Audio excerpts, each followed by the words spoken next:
প্রধানমন্ত্রীত্বের শপথ নিয়ে ক্ষমতায় গিয়ে পার্লামেন্ট চালু হওয়ার পর বলছেন এগুলো সব সংবিধান বিরোধী। সালাউদ্দিন সাহেব তো মনে করেন যে উনি সর্বজান্তা মন্ত্রী, ওনার দপ্তর হচ্ছে স্বরাষ্ট্রমন্ত্রী, কিন্তু সবাই বলে উনি সর্বমন্ত্রী।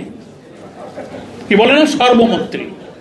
ইভেন আমাদের নীরব প্রধানমন্ত্রী পার্লামেন্টে বসে থাকেন, কথা বলেন না, কিন্তু স্বরাষ্ট্রমন্ত্রী দাঁড়িয়ে বলেন যে আমি প্রধানমন্ত্রীর পক্ষে কথা বলছি।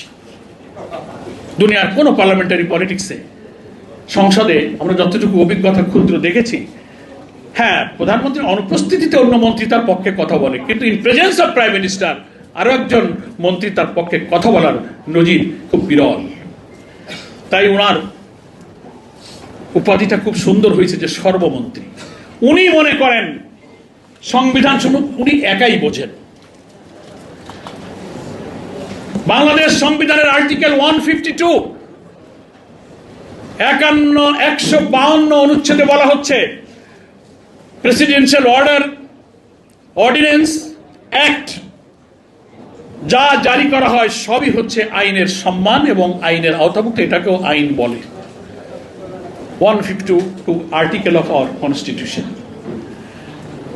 যখন দেশে কোনো সরকার থাকে না, কোনো প্রধানমন্ত্রী থাকে না, কোনো পার্লামেন্ট থাকে না, তখনই অন্তর্বর্তীকালীন সরকার যা কোনো অথরিটি পায়, কোনো রাষ্ট্রপতি যদি থাকে তিনি কোনো অর্ডিন্যান্স জারি করতে পারেন, কোনো অর্ডার দিতে পারেন, এটাও একটা আইনের বক্তৃতা পায়। সেটা আমাদের সংবিধানের 152 অনুচ্ছেদে বলা আছে। সালাউদ্দিন সাহেব বলেন যে না, এই অর্ডার এটা এখতিয়ার বহির্ভূত। বলে যখন প্রশ্ন করতে হলে আপনি এমপি হলেন কিভাবে, নির্বাচন কি করে বৈধ হলো?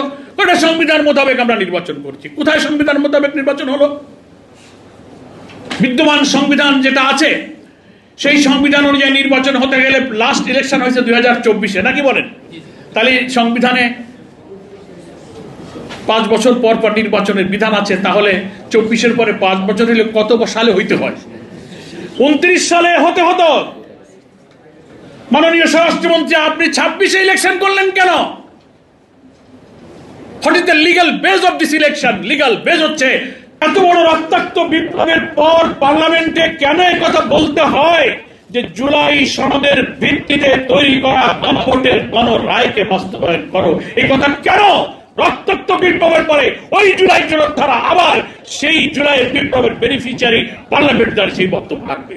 আবার ট্রেজারি বেঞ্চে যারা থাকেন সরকারি দলের এমপি পার্লামেন্টে দাঁড়িয়ে বলেন এই পার্লামেন্টে এত আননেসেসারি জুলাই বিপ্লবের কথা বলা দরকার। আমরা নিশ্চয়ই পার্লামেন্টের সেশন গুলো অনলাইনে অবজার্ভ করেন।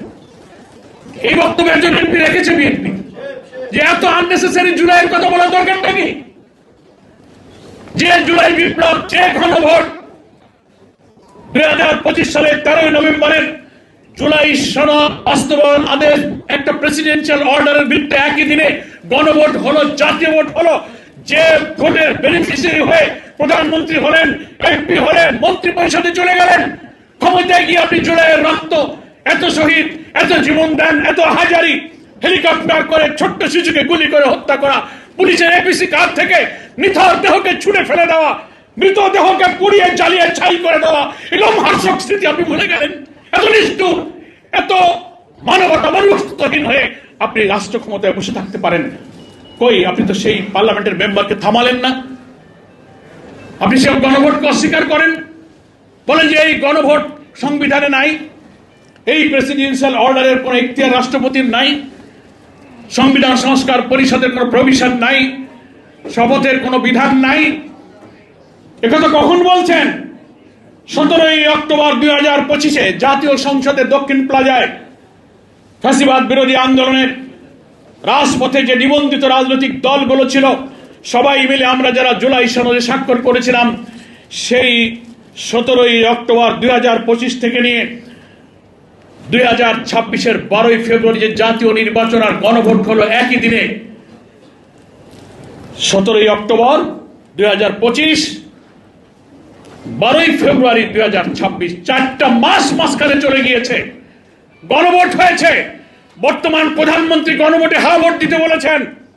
আপনারা ঐক্যমত্য কমিশনে একসঙ্গে থেকে এই গণভোটের প্রস্তাব করেছেন, লিগাল এক্সপার্টদেরকে দিয়ে প্রেসিডেন্সিয়াল অর্ডার জারি হয়েছে, সব মেনে নিয়েছেন, একদিনও আপনারা আপত্তি করেনি। প্রধানমন্ত্রীত্বের শপথ নিয়ে ক্ষমতায় গিয়ে পার্লামেন্ট চালু হওয়ার পর বলছেন এগুলো সব সংবিধান বিরোধী।